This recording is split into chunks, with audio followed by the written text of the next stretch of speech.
Iyi mwumva ni radio ijwi ry'Amerika ivugira Washington DC mu kirundi n'ikinyarwanda. Mu Rwanda mutwumvira kuri FM 104.3 naho mu Burundi turi ku mirongo migufi ya shortwave kuri metero 1922 ku mugoroba na metero 25 31 na metero 41 mu gitondo muri kumwe na Venuste Nshimiyimana.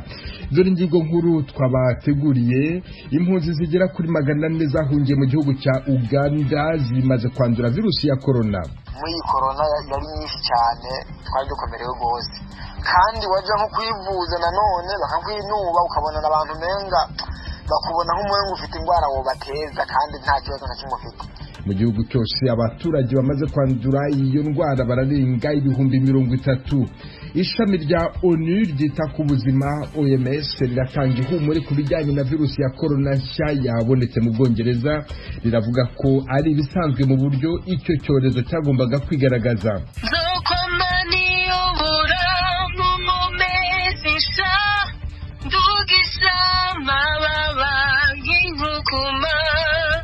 Uwo ni Naomi Leila, umuririmbyi w'umurundikazi wamamaye kubera indirimbo zisingiza Imana, arifatanya n'abitegura umunsi mukuru wa Noheli aho muri hose iwanyu mu ntara. Ayo makuru kimwe n'andi avugwa hirya no hino ku isi ni mu kanya, mugume ku maradiyo yanyu. Ariko mbere y'amakuru avugwa mu karere, reka duhere ku makuru avugwa hirya no hino ku isi, mwateguriwe kandi muragezwaho na Eugenia Mukankusi. Amakuru turahera ku mugabane w'Uburayi. Minisitiri w'intebe w'Ubwongereza Boris Johnson yavuze ko yavuganye na perezida w'Ubufaransa Emmanuel Macron ejo kuwa mbere ibyerekeye ifungwa ry'imipaka y'Ubufaransa ku ngendo ziva mu Bwongereza, kandi ko impande zombi zishaka gukemura icyo kibazo vuba bishoboka. Yagize ati, maze kuvugana na perezida Macron, twagiranye ikiganiro cyiza cyane kuri telefone, kandi twembi turumvikana neza aho buri wese ahagaze, kandi turashaka gukemura ibyo bibazo byose vuba cyane uko bishoboka.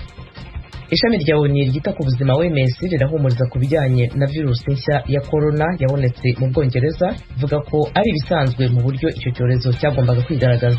Abategetsi muri OMS banavuga ko ari byiza ko iyi virusi nshya yatumye ibihugu bihangayitse bihita bishyiraho inzitizi ku ngendo mu Bwongereza na Afurika y'Epfo.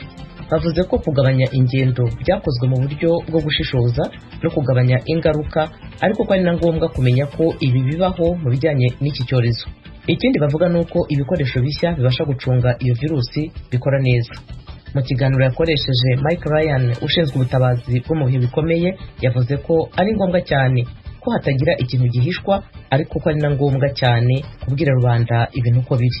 Abayobozi muri OMS bavuga ko inkingo zakorewe guhangana na COVID-19 zizabasha n'iyi virusi nshya, nubwo bikirimo gusuzumwa kugira ngo bamenye neza koko ko bishoboka. Tukivuga ku bijyanye na virusi ya corona, intara ya Ontario ituwe kurusha izindi mu gihugu cya Canada ejo kuwa mbere yatangaje ko igiye gufunga bimwe mu bikorwa by'ubucuruzi guhera tariki 26 yo ku kwezi kwa 12, hamwe n'amakoraniro hafi ya yose abera mu nzu, mu gihe igerageza guhangana n'indi nkubiri ya COVID-19. Amaduka amwe hakenewe cyane ntagurisha ibiribwa azagira umubare w'abantu ntarengwa, mu gihe andi maduka menshi azemererwa gusa gutanga ibicuruzwa abantu bafatira hanze y'iduka bari mu modoka. Kurira imbere mu maresitora nabyo bizaba bibujijwe. Abayobozi baravuga ko hatagize igikorwa ubu ingaruka z'abasimusiga. Iyo guma mu rugo icagase irareba intara yose ya Ontario kuzageza ku itariki ya 9 y'ukwezi kwa mbere gutaha. Iyo ntara yarayitangaje abantu 2,123 bashya banduye. Mu minsi 7 ikurikiranye umubare warenze 2,000. Impuguke zishinzwe kurwanya COVID-19 mu ntara ya Ontario zivuga ko abantu bagera kuri 300 bari mu byumba by'indembe mu bitaro, ariko ko uyu mubare ushobora kuzamuka ukagera ku 1,500 hagati mu kwezi kwa mbere. Byumvikanisha neza ko Ontario igomba gushyiraho ingamba zaguma mu rugo ku buryo bwihuse bushoboka. Leta Zunze Ubumwe za Amerika ejo kuwa mbere yashyize ahagaragara ibirego ku muntu wa gatatu uvugwaho gufatanyacyaha mu iterwa rya bombe mu 1988 ku ndege ya Pan Am mu kirere cya Lockerbie muri Ecosse. Yahitanye abantu 270. Indege yo mu bwoko bwa Boeing 747 yaraturitse. Mu bo yishe harimo abanyamerika 190. Minisitiri w'ubutabera wa Amerika William Barr mu kiganiro n'abanyamakuru kuri uyu wa mbere yavuze ko nta kintu na kimwe kizahagarika Amerika na Ecosse gushaka ubutabera kuri iki kibazo. Ukekwa Abu Agira Mohamed Masoud Keir al-Malimi wahoze ari umuyobozi wo mu rwego rwo hejuru rw'ubutasi muri Libya ashinjwa ibyaha by'urugomo bijyanye n'iterwa rya bombe. Ari mu maboko y'ubuyobozi bwa Libya nk'uko Barr yabivuze.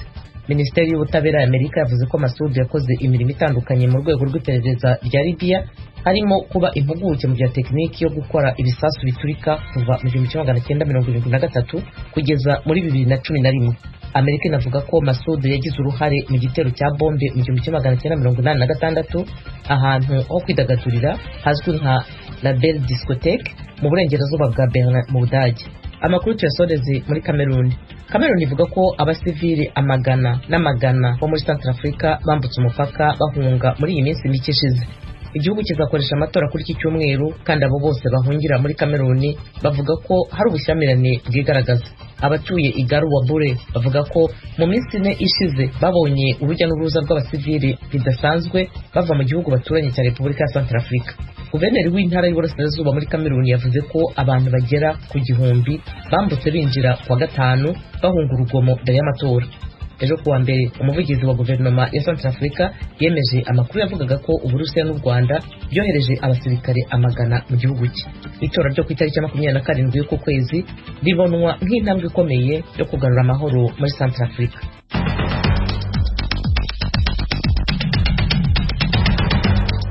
Arakoze Eugenia Mukankusi utugejejeho amakuru avugwa hirya no hino ku isi. Tubutse ko iyi mwumva ari radio Ijwi ry'Amerika yumvikanira kuri FM 104.3 mu Rwanda, mu Burundi ni ku mirongo migufi ya shortwave kuri metero 1922. Mushobora kandi kumva ibiganiro byacu muciye ku rubuga rwa internet kuri wa eshatu akadomo radio yacu voa.com, naho ku mbuga za Facebook, Instagram na YouTube adresi yacu ni VOA radio yacu. Iwanyu mu ntara. Tuyagire mwisanzuye kwijwi rya Amerika. Ni kuva kuwa mbere gushika kuwa gatanu kuva 7 gushika 7:30 z'umutaga. Iwanyu mu ntara, iwanyu mu ntara, iwanyu mu ntara.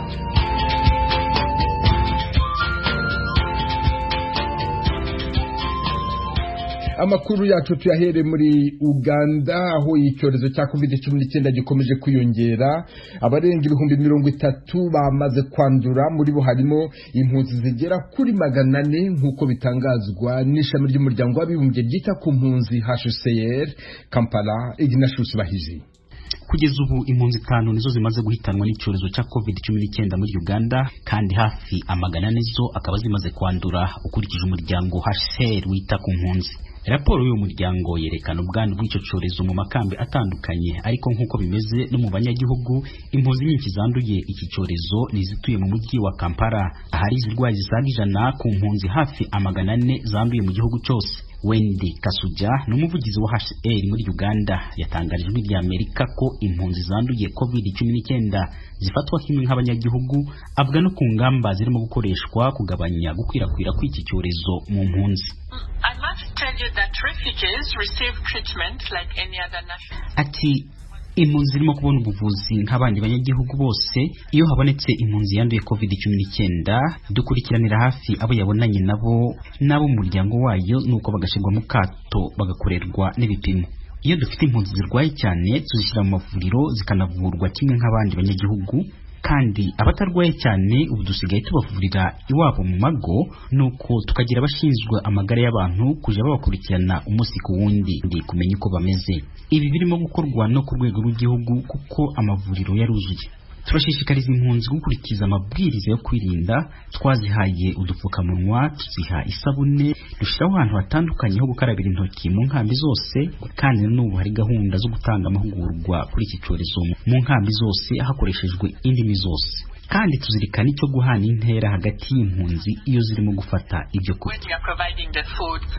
Iyo raporo ya HCR ivuga ko impunzi zigera mu 7,000 arizo zimaze gukorerwa ibipimo bya COVID-19, izisaga 400 akaba zarasanganywe n'ubwo burwayi, 250 zo zimaze kuvurwa zirakira, kandi impunzi 5 akaba arizo zimaze kwitaba Imana.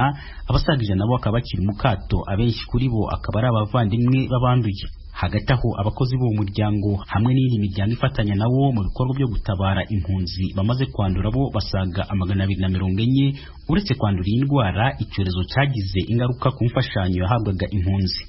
Iki akaba ari kimwe mu biteye impungenge muri izi mpunzi zimwe twavuganye zivuga ko zitazi aho ibi bizagarukira. Ibibazo bya corona ntibigenda bitateye ubwoba, uko biri kose nuko tuvyumva bigenda ibihugu birushirizaho, kuko n'ubu numva amakuru arimo aravuga yuko bashaka kongera kugara. Nkatwe nk'impunzi tugira ibibazo byinshi. Kuva corona itanguye twari abantu batega amafaranga angana n'ibihumbi 31, ariko byabaye ngombwa ko ayo mashiringi bayashara bakageza ku 22.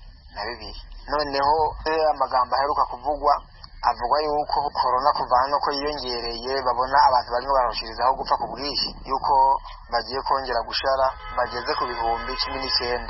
None kandi muri iyi corona yari nyinshi cyane, twari dukomerewe rwose, kandi waje nko kwivuza nanone bakakwinuba, ukabona abantu menga bakubona nk'umuyengo ufite indwara wobateza kandi nta kibazo na kimwe ufite. Nubwo inkambi zirimo impunzi nyinshi zanduye ziri mu majyaruguru y'igihugu, inkambi ya Nakivale mu burengerazuba bw'igihugu niza kwisonga mu makambi arimo abanduye benshi muri ako karere. Muri rusange imibare myinshi itangazwa na Minisiteri ishinzwe amagara y'abantu mu gihugu yerekana ko abanduye iki cyorezo cya COVID-19 bamaze gusaga gato 31,000, abamaze guhitanwa nacyo bo akaba bamaze kugera ku 238, 10,500 bo akaba bamaze kuvurwa bagakira, kandi abamaze gukora ibipimo by'amagara bo akaba basaga ku 700. Ignatius Bahizi, Ijwi ry'Amerika, Uganda. Umuryango wa Afrika yunze ubumwe uratabariza impunzi z'abarundi zahungiye muri Tanzania. Ishami ry'uburenganzira bwa muntu ry'uwo muryango riratangaza ko rihangayikishijwe n'amakuru yo gushimuta no gufungira ubusa izo mpunzi. Ibyo kandi byemejwe n'ishami ry'umuryango w'abibumbye ryita ku mpunzi HCR muri Tanzania. I Kigali, Pierre Claver niyo nkuru. Umuryango w'ubumwe bwa Afrika umenyesha ko utewe umutima uhagaze n'ibikorwa bihohotera uburenganzira bw'impunzi z'abarundi zahungiye mu gihugu ca Tanzania.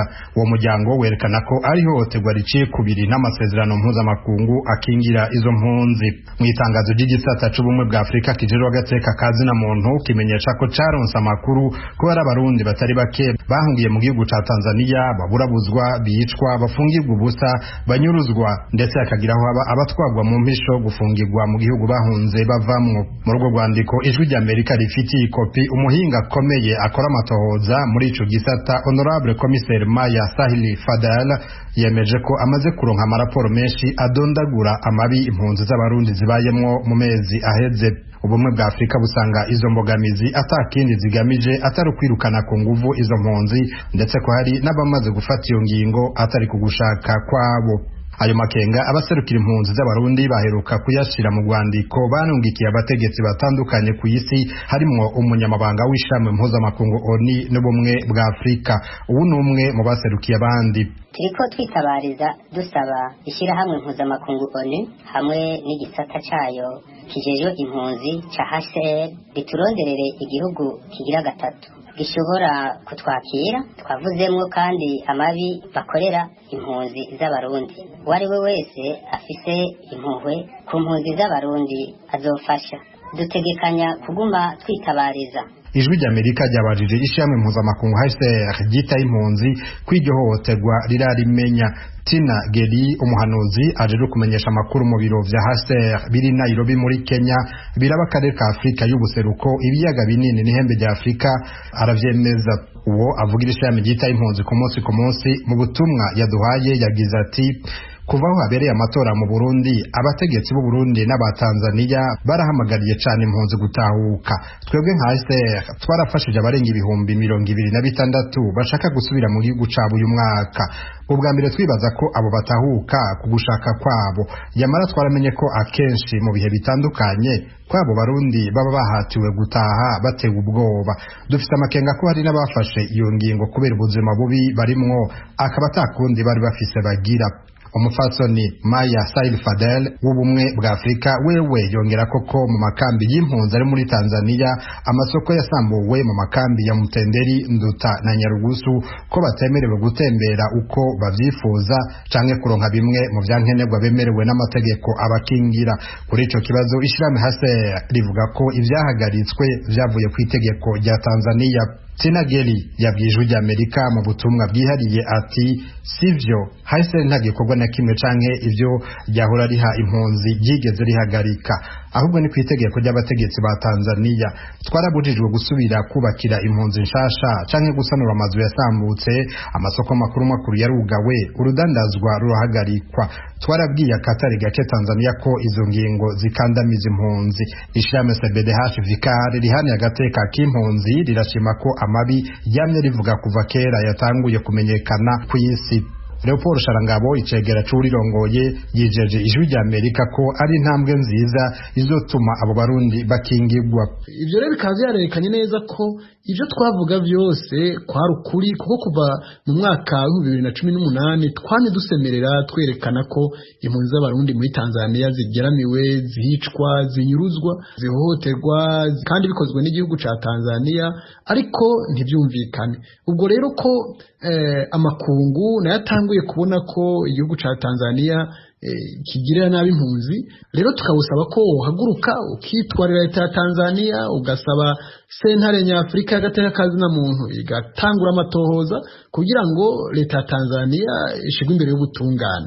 Impunzi nyinshi yagiye irafata, nyinshi yagiye zitwara i Burundi, mbere hariho n'uburorero butari buke bw'impunzi zirenga 8 zifungiwe mu mabohero ya Muramvya na Bubanza. Ijwi ry'Amerika ryahamagaye bwana Sudi Mwakibasi, umuyobozi ajejwe impunzi mu bushikiranganje bw'intore hagati mu gihugu muri Tanzania, kugira ngo agire ico abivuze ko yamara ntivyadukuniye ko tumuronka. Ico bikoze mu mpera z'ukwezi guheze ku11 uwo mutegetsi yaragendeye amakamba atandukanye muri ico gihugu. Ubutumwa yatangiye Nyarugusu ni nabwo yatangiye Induta n'Umutenderi. Yagize ati harageze ko mwese mutahuka ku gushaka kwanyu, kuko mu gihugu canyu hari amahoro n'umutekano, nta kibanza mu gifise muri Tanzania nk'impunzi. Twifuza ko umwaka uza w'2021 uzorangira mwese mwamaze gutahuka. Ayo majambo yarateye ubwoba impunzi gushikaho bamwe muri bo batinya ko amakambi barimwo azohava asambugwa. Turafise amakenga n'ubwoba yuko mu gihe hazoba hasigaye abantu bakeyi bizoca byoroha kugira ngo babatahukane ku nguvu.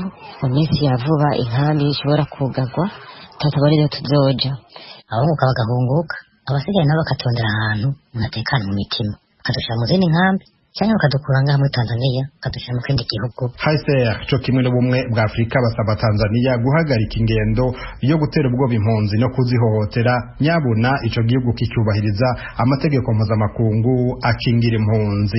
Pierre Claver Nkuru, Kigali, ku bw'Ijwi ry'Amerika.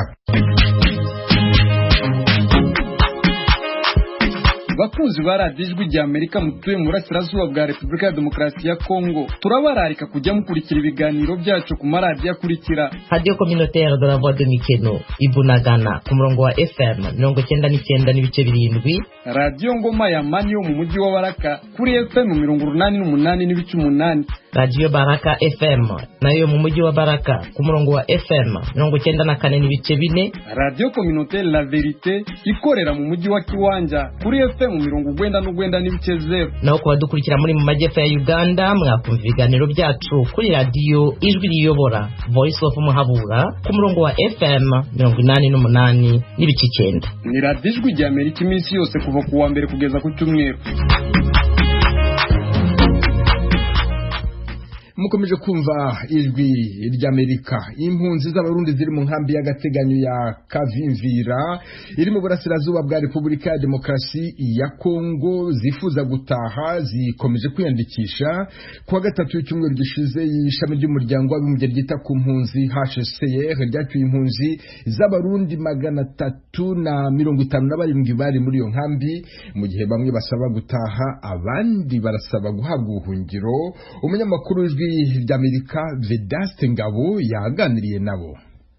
nubwo ko atakaje ngo manifuza ko noronko ubuhungiro kubera ivyo nahunze n'ubu biracari kurya nyene nasaba ko bompa nanje ubuhungiro icyo nifuza gusa nifuza gufashwa nkaronko ubuhungiro kuko maze guhungira mu gihugu amakanguma kugira ngo ejo hirya y'ejo ubuhungiro buriyo turaguha ubuhungiro mugabo ukaguma uri handi muri transit nugira ngo ngufashwe nk'abandi birababaza twebwe icyo twifuza nuko baduha ubuhungiro kuko twe twarahunze ibibazo twahunze turabona n'ubu biracahari kuko n'ibibazo bijanye n'umutekano utaboneka ku bantu bose ku bantu dufate nk'amakungu ngabibone canke amaradiyo menshi ngabibone mugabo n'umutekano uri muri gwihishwa nukuvuga yuko rero nk'icatumye gishika ngaha nuno munsi ndabona ko kiracahari kuko n'ubu bambira muhira bati nyaboneka uraraba ntuzogaruke ngaha kuko umutekano n'ubu ntiwifashe neza ubwo rero tukeneye ko nk'abo muri ka transit ya Kavimbira hamaze umwaka n'amezi 3 twifuza ko twoboraba ubuhungiro bakaduha ubuhungiro tukaje umurongo kuko baratwemereye yuko bazoduha ubuhungiro baraduha n'ibyangombwa byemeza ko turi impunzi ariko bakaba batabuhungiro baraduha dukeneye ko badukura ngaha ku mupaka ikibazo kindi nuko nabo bataha bongira bakagaruka ngaha nyene ruhande ya ka transit turabona yuko ro dushaka kugira umutekano muke turashaka yuko bodufasha bakaduha ubuhungiro badukure ngaha iruhande yaba bantu bagenda bongira bagaruka impamvu batabajyana imirongo bavuga ko amabarabara yapfuye icyo amabarabara nibaza ko sico kuko ubwato burakora nibaza ko n'ubundi buryo buhari haseri nibaza neza ko idakenye kandi haseri ifasha umuntu wari we wese mu mubabaro wiwe nibaza yuko ico ntabwo ari ikibazo ahubwo gusa boraba bagashiramwo urukundo bakadukunda nkuko bakunda abo batahana n'ugandira ko baratatwa twifuza ubuhungi